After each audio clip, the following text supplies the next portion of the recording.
శ్రీశైల క్షేత్రంలో సంక్రాంతి బ్రహ్మోత్సవాలు ఆధ్యాత్మిక శోభతో మిన్నంటుతున్నాయి. ఈ ఉత్సవాల్లో భాగంగా జరిగినటువంటి శ్రీ భ్రమరాంబ మల్లికార్జున స్వామి వాళ్ళ లీలా కళ్యాణానికి చెంచు గిరిజనులు సమర్పించినటువంటి వస్త్రాలు, ఆభరణాలు ప్రత్యేకమైనటువంటి ఆకర్షణగా నిలిచాయి.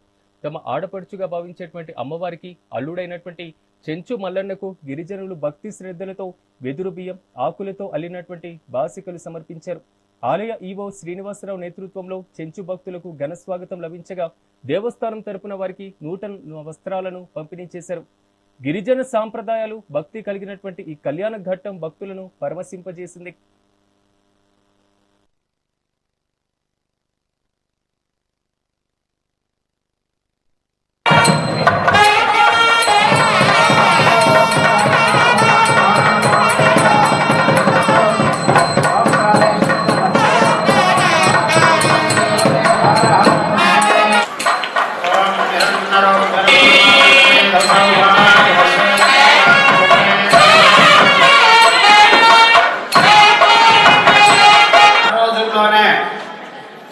ఈ ఆభరణాలు వెళ్ళి లేని తరుణంలో పూలు ఆర్భాటాల కంటే సహజ సిద్ధంగా ఉండేటువంటి వారు స్వామివారు మెచ్చుతారు.